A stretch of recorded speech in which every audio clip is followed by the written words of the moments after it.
that's, as I say, on the 17th of June. But in the meantime, we've got the terrific Lucy Davies, who many of you will know, and if you don't, you've got a pleasure to get to know her, who has been leading some really critical work as part of, as the Executive Director of the Royal Court.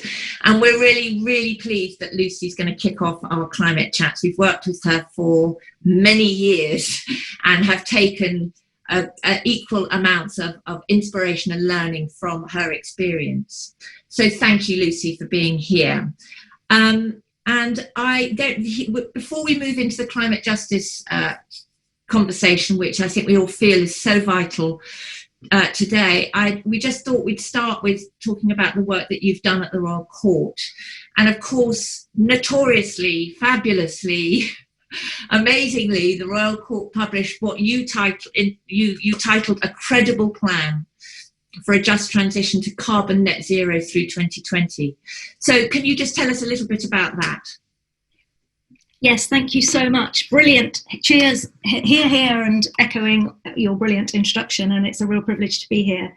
Is it helpful to very quickly talk about the pathway to this plan? That would be great. It'll be very quick. And you're right, the language felt really important. The word credible and the word just were really important to me to be in there. So I think the really catalysing moment for somebody who's been active in this space for a while was the Creative Climate Leadership training that I was able to do, led by Julie's Bicycle in October 2017. And I think my critical takeaway from that training was, I've said this to you before, Alison, was the permission to lead without being an expert. And I think often that can be the really stifling thing in the cultural sector. We're not technically trained, we're not scientists, and therefore we don't give ourselves permission to take leadership space in the climate activism movement. But that training really empowered many of us, I think, to occupy that space. And so then it was a 2-year kind of long conversation with the Royal Court team and identifying stakeholders on the staff team who were really mobilised and encouraging the language and the conversations to be super inclusive across the organisation. So it was a weird mixture of a long, slow dialogue over 2 years and then some incredibly fast action. So October 2019, we decided to look at whether we could convert one part of our building into a net zero space.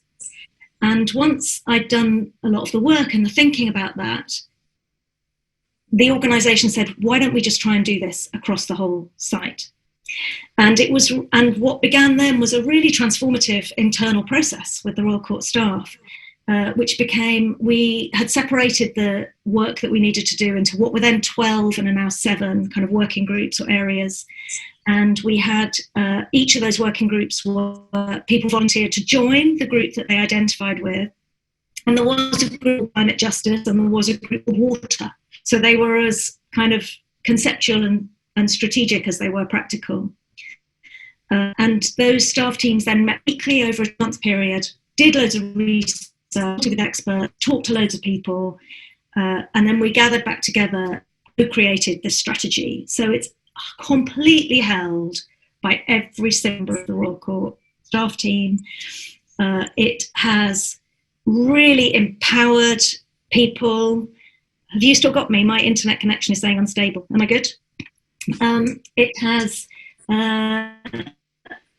It's really allowed people to plug into this mission at a place where they feel they can bring what they care about to it. And as you once said, I think, Alison, the climate justice movement is the mother of all movements. It holds them all. There's no hierarchy. So everyone has found their place within this mission. So then it became, which is on our website, and I share a very, very practical set of actions and commitments around energy, around food and drink, water, sport production, waste, ticketing. And we've drawn on experts to help us with some of that thinking, particularly around energy and energy sources. And some of it, we've just used the brilliance of our team to really innovate. And so, yeah, we were ready to go in March. Brilliant. Great. And obviously, you were ready to go in March, and here we are in June. So, just briefly, Lucy, if you could tell us a little bit what the current crisis means, in that you've had to shut your doors. What impact is that having on your climate plans? Well, we've definitely achieved net zero, way ahead of target. Yeah.